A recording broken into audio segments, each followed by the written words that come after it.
देखिए बेटा, बताइए बेटा कि पिक्चर और आवाज दोनों क्लियर हैं? Yes sir. ठीक है बेटा, चलिए स्टार्ट करते हैं। जो स्टूडेंट्स और होंगे वो आ जाएंगे, ज्वाइन कर लेंगे, नहीं तो रिकॉर्डेड देख लेंगे। देखिए, कल हमने बात वाली जो क्लास ली थी उसमें हमने फॉर्म्स ऑफ बिजनेसेस देखे थे, तो जिसमें हमने अलग अलग टाइप के बिजनेसेस के बारे में यानी कि एक ब्रीफली डिस्कशन किया था। अब हम उसको डिटेल में जाएंगे।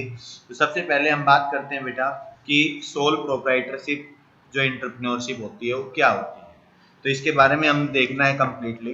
तो पहले इसका मीनिंग देख लेते हैं, फिर इसकी डेफिनेशन देखेंगे और करेक्टरिस्टिक्स एडवांटेज कौन कर सकता है, कैसे क्या होता है, किस किस के लिए प्रॉफिटेबल होता है। देखिए, सोल प्रोप्राइटरशिप बेटा मैंने कल भी बताया था आपको कि sole proprietorship entrepreneurship oldest simplest most popular form of business organizations. Most small businesses started the sole proprietorship. Sole proprietorship refers to a form of business organizations which is owned, managed and controlled by an individual who is the recipient the all profit and bear risk. देखिए बेटा, मतलब क्या हुआ इस चीज का कि कोई पर्सन है, वो कोई भी अपना बिजनेस स्टार्ट करता है।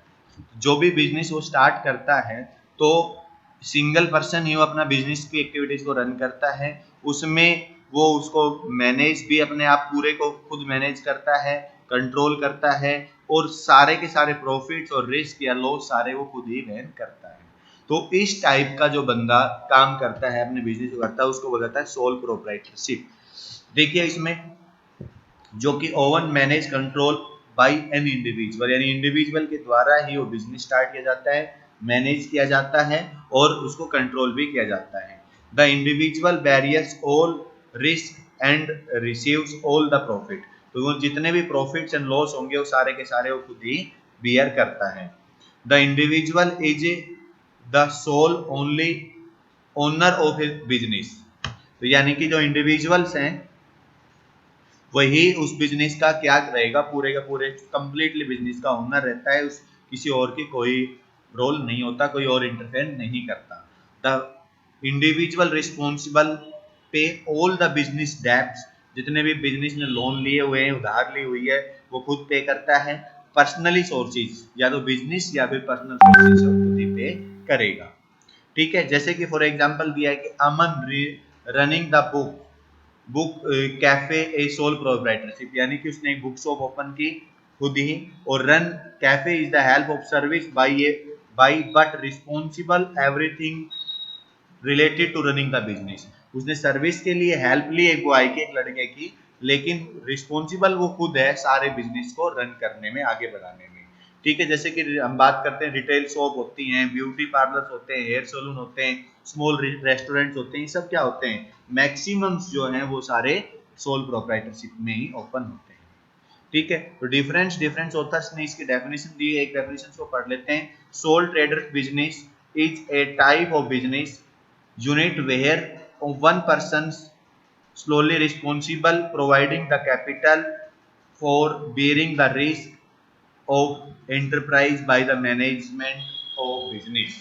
कहने का मतलब क्या हुआ बेटा कि जो सोल ट्रेडर बिजनेसेस होते हैं वो इस टाइप के होते हैं कि एक ही पर्सन कंप्लीटली उसको रिस्पॉन्सिबल होता है, प्रोवाइड करता है कैपिटल, यानी कि उसमें पैसा लगाता है और उसके सारे रिस्क और रिटर्न को वो खुद ही क्या करता है, मैनेज करता है। तो ये था बेटा आपके पास सोल प्रोप्राइटरशिप। अब हम इसकी देखते हैं फीचर्स क्या है, यानी कि इसको पहचानेंगे कैसे, इसकी विशेषताएं क्या है, कैरेक्टरिस्टिक्स क्या है। तो फॉर्मेशन ऑफ बिजनेस, फॉर्मेशन कौन करता है, इंडिविजुअल पर्सन करता है। वो क्या करता है कि सेपरेट लॉ एक governs the proprietorship, no legal formalities to start the business except the some cases the licence may be required the sole specific product. यानी कहने का मतलब क्या हुआ बेटा, नॉर्मली हम बात करते हैं तो फॉर्मेशन ऑफ बिजनेस जो किया जाता है, वैसे तो नॉर्मल बिजनेस में हमें जरूरत नहीं पड़ती, लेकिन बट फिर भी अगर उसका टर्नओवर बढ़ता है, उसको लीगल फॉर्म चाहिए, तो वो सोप एक्ट में रजिस्ट्रेशन करवा सकता है। यानी कि एक सोप एक्ट होता है वो जो कंपनीज एक्ट जो 2013 के अंडर ही आता है, उसमें वो अपना क्या करता है कि रजिस्ट्रेशन करवा सकता है और अपने बिजनेस को स्टार्ट कर सकता है। सेकेंड है लाइबिलिटीज, जो जितनी भी लाइबिलिटीज होगी सारी की सारी लाइबिलिटीज वो खुद ही क्या करेगा, यानी कि रिस्पॉन्सिबल रहेगा। जैसे कि मैं बात करता हूँ, यहाँ पे एक एग्जांपल भी दिया हुआ है कि अमन, जैसे अमन ने स्टार्ट किया था, अमन एज ए पे of loan ₹1 lakh but business assets realized to 70,000. Aman cannot pay 70,000 only, save himself paying the 30,000 by the savings, has no money is to pay, he pay arrange the 30,000 personal resources by pay the entire loan। यानी कि मान लीजिए आपने loan लिया 1 लाख रुपए का और business में आपने लगा दिया, आज के पास आपके पास बिजनेस में 70,000 के असेट्स हैं, इन 70,000 रुपए आप बिजनेस दे सकता है आपको, तो 30,000 रुपए आप अपने पर्सनल सोर्सेज से लेकर बैंक का लोन पे करोगे, यानी कि फुल लाइबिलिटीज 100% लाइबिलिटीज आप क्या करोगे बेटा, पे करोगे। सोल रिस्क बेयर, जितना भी रिस्क रहेगा वो सारा का सारा रिस्क कौन पे बस वो करेगा बेयर, जो इंडिविजुअल पर्सन है वही करेगा। Only recipient of the profit, profit भी वही लेगा, कोई और उसका प्रॉफिट पर राइट नहीं रख सकता। कंट्रोल, कंप्लीटली कंट्रोल वो पर्सन खुद ही करेगा, इंडिविजुअल पर्सन कंट्रोल रहेगा, वैसे वो मैनेजमेंट लगा सकता है, मैनेजमेंट के हाथ में रख सकता है, लेकिन रिस्पॉन्सिबल वो खुद ही रहेगा। नो सेपरेट एंटिटी, अलग से कोई एंटिटी नहीं, अगर उसने कोई रजिस्ट्रेशन नहीं करवाया है तो उसी के नाम से ही वो बिजनेस चलता रहेगा। बिजनेस कंटिन्यूटी, बिजनेस नॉर्मली आगे चलता रहता है, अगर वो डेथ भी हो जाती है तो उसका वारिस उसको आगे बढ़ाता रहता है। तो क्लोज ऑफ बिजनेस, जो क्लोजर्स ऑफ बिजनेस है कि कोई स्पेसिफिक लीगल फॉर्मेलिटीज नहीं होती हैं, जब वो चाहे तब अपने बिजनेस को सरेंडर कर सकता है, यानी कि उसका लाइसेंस वगैरह या उसको बंद कर सकता है। ठीक है बेटा, तो ये तो थी उसकी क्या विशेषताएं, करेक्टरिस्टिक्स। आगे हम बात करते हैं advantage of sole proprietorship. Advantage क्या होगा बेटा, तो एडवांटेज हम बात करते हैं quick decision making, single person है उसको करना है भाई, ये काम करना है, नहीं करना नहीं करना तो मना करेगा, और करना तो करो भाई जल्दी, यानी कि डिसीजन फास्ट लिए जाते हैं, वो फ्रीडम होता है, उसको आजादी होती है कि वो अपने बिजनेस को रन करे। फिर क्या है आपके पास, कॉन्फिडेंसली ऑफ इंफॉर्मेशन, जितनी भी इंफॉर्मेशन होगी सेल परचेज प्रॉफिट की, वो उसी के पास रहता है, वो कॉन्फिडेंटली उसको रन करता रहता है। डायरेक्ट इंसेंटिव, तो उसको जो इंसेंटिव होंगे वो डायरेक्टली मिलेंगे, कंप्लीटली जो भी उसको प्रॉफिट हो रहा है या जो इनकम हो रही है या कोई और इंफॉर्मेशन उसको मिल रही है तो डायरेक्टली इंसेंटिव उसको डायरेक्ट मिलेंगे। सेंस ऑफ अचीवमेंट, यानी कि वो working of over self give the self satisfaction, जब भी उसको कुछ पॉजिटिविटी मिलेगा तो वो सेल्फ कॉन्फिडेंस होगा, sense of achievement, business success build to confidence to one सब बड़ीज, यानी कहने का मतलब वो जैसे जैसे अपना आउटपुट करेगा तो उसको कॉन्फिडेंस होगा और अपने बिजनेस को बहुत बड़ा बना सकता है। Personal relationship with stake holder, अगर वो पैसा उठाता है तो उसका पर्सनली सबसे क्या रहेगा, लिंक रहेगा स्टेक होल्डर, यानी कि उसके एम्प्लॉइज, उसके जो कस्टमर होते हैं, उसके जो फाइनेंसर या बैंक होल्डर जो भी हैं, वो सबको क्या रहेगा, वो पर्सनली अटैच रहेगा। इज टू फॉर्मेशन और एंड क्लोजर, इस बिजनेस को आसानी से ओपन किया जा सकता है और आसानी से क्लोज किया जा सकता है, कोई बहुत बड़ी फॉर्मेलिटीज नहीं होती।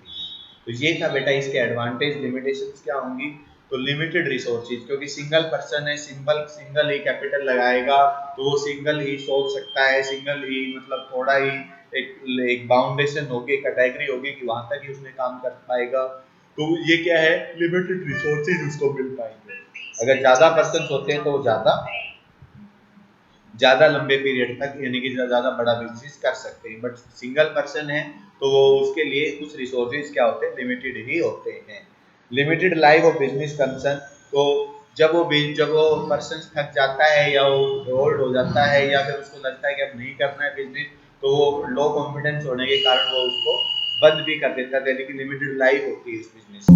फिर अनलिमिटेड लाइबिलिटीज, लाइबिलिटीज अनलिमिटेड होगी, जो भी लॉस होगा या जितने भी डेब्ट होंगे वो सब उसी ने चुकाने होंगे, चाहे वो बिजनेस में प्रॉफिट हो या ना हो, प्रॉफिट उनको दे या ना दे, उसने वो 100% चुकानी होगी, या उसकी क्या है नेगेटिविटीज है, यानी कि अनलिमिटेड लाइबिलिटीज है। लिमिटेड मैनेजरियल एबिलिटी, उस बंदे के पास क्या होगी कि वो खुद ही अकेला ही मैनेज कर रहा है, तो उसके पास जो भी नॉलेज है उसी नॉलेज को यूज करेगा, एक्स्ट्रा नॉलेज उसको नहीं मिलती, या प्रोफेशनली अगर वो लेता है तो ही मिल पाती, यानी कि अगर वही मैनेज करता है तो उसी के पास जो नॉलेज है उसी को यूज करेगा, यानी कि लिमिटेड मैनेजरियल एबिलिटीज होती हैं। तो ये थी बेटा आपके पास लिमिटेशन। इसके बाद हम स्टार्ट करेंगे पार्टनरशिप। तो आज आपने बेटा यही करना है और इसी को ही क्या करना है, इसके नोट्स बनाने, इसके पॉइंट करने लिखने हैं, अपनी लैंग्वेज में लिखना है, जो कि आपने मेरे पास भेजना है चेक करवाने के लिए। और किसी पॉइंट में कोई प्रॉब्लम है तो वो आप मैसेज करके मेरे से पूछ सकते हो। ठीक है बेटा, तो आज के लिए इतना ही। कल हम पार्टनरशिप स्टार्ट करेंगे। पार्टनरशिप की वीडियो काफी बड़ी बनने वाली है।